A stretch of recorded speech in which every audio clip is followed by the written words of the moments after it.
So this is the uncut heart, what it looks like.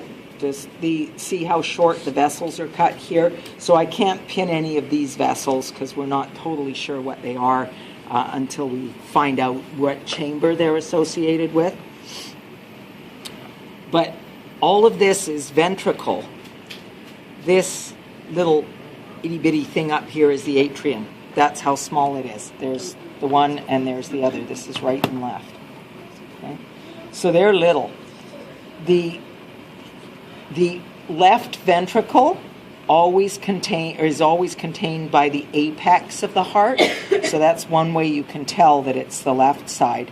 And the right side has got a thinner wall, so it's a little pushier. But mostly I don't ask right and left on the cut heart. I'll show you on the uncut heart. I'll show you on the cut heart. What I would do with the uncut heart, name the first tissue the pin passes through for epicardium.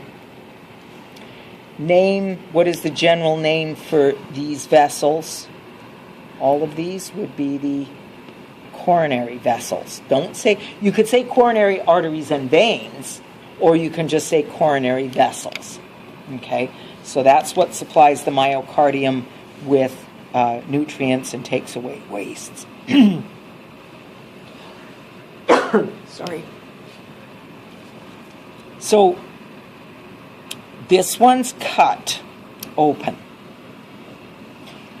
You can see that the myocardium on this side is much thinner than it is on this side. Okay. Name this chamber. It has to be a ventricle, okay, and it's got to be right ventricle. Give a reason for your answer, because of the thinner myocardium. I had somebody tell me once because it's on the right side of the heart. Don't give me that answer, okay? So, right atrium. Yeah, it's Friday afternoon. Right ventricle, left ventricle. You can do the same thing on this side, and I'm going to switch to this side because it's got the valves on it. The size of the chambers is identical. They hold the identical amount of blood. Don't tell me that this is the right ventricle because it's smaller. It has to be the same size. It has a thinner myocardium is your answer. Here's your ventricular septum or interventricular septum. Okay. The left ventricle. So the first tissue the pin passes through would be endocardium, okay, on the inside of the chambers. So now, because this is the right ventricle, what must this be? Right atrium. Okay. Same thing here. This is the left ventricle, therefore this must be the left atrium. Okay. Look at how thin they are, eh? Thin myocardium, really thin, because all they got to do is pump blood down into the ventricles. Associated with the ventricles and the atria, we have, so if I put this probe up, it wiggles around in the left ventricle there, or left atrium. Okay, don't confuse the students. Name this structure, this flappy thing here. Okay, so let's do this way. Name these structures. Those are your chordae tendonae. Attached to what? On the left side of the heart. It's on the left side. So it's the bicuspid or mitral. Tricuspid on the right side of the heart. Okay? So this is the mitral valve. Or you could say bicuspid, that's fine too. The tricuspid valve is between the right atrium and the right ventricle. So here's your tricuspid valve over here. Okay. Then the semilunar valve is at the exit of the ventricle. And they're right side by side. The semilunar valves are actually part of the cardiac skeleton as well. Here's the mitral valve, and here is the semilunar valve, the aortic semilunar valve. Okay. How do you tell that which is which? Because No, because the semilunar valves don't have chordae tendineae. If it's got chordae tendineae attached, it has to be one of the AV valves, either either tricuspid or mitral.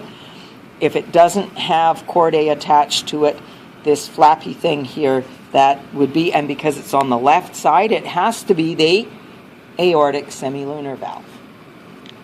So a lot of it is orientation. Once you figure out which is the right ventricle and which is the left ventricle, you're good to go. Name this chamber, left ventricle. Where has the blood come from? Include all vessels, chambers, and valves. So where does the blood come from to get into the left ventricle? Lungs? Okay, lungs, pulmonary veins coming back to the heart through the left atrium through the mitral valve into the left ventricle. Now that's a really thorough answer, which is good. And then where's the blood going to next? Through so name all valves and vessels. So we've got the aortic semilunar valve to the aorta to the rest of the body. Okay. So that's how I'll get your blood flow questions in, is name this chamber, where's the blood come from, where's it going to, name vessels and valves. I've done that. Ask about like oxygenated or deoxygenated? Yes, I could. What type of blood is in this chamber? What type of blood? I don't mean ABO. I mean oxygenated or deoxygenated, okay? And so when I do the atria, okay, so it would be open, you'll be able to see. So this is the left atrium. Where has the blood come from? Name all valves, veins, etc. Would you name a valve? Is there a valve to enter? No. Okay.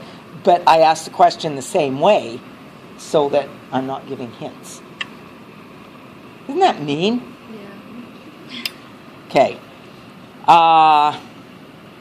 So basically that's it. It's the orientation, recognizing the size of the chamber wall for the ventricles. So we got right ventricle, left ventricle. Therefore, well, it's on this side. Therefore, if this is the left ventricle, this must be the left atrium. And if this is the right ventricle, then this must be the right atrium. Must be, has to be. Okay?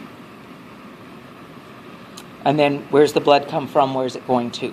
The only other questions, name the first tissue the pin passes through, and knowing your valves. Okay, if the AV valve, the bicuspid or mitral, and the tricuspid have chordae tendineae attached, and the semilunars do not. Okay? And the valve question is name this structure, not, I don't say name this valve. Okay? Name this structure. But if somebody's asking for a hint, I'd say, well, it's this flappy thing here. Flappy thing. You got that? Okay. There you go. Is that sheep heart? Huh? What kind of heart is that? It's a sheep heart. Yeah. Okay? Just that easy? Sort of. Okay. So these will be available if you want.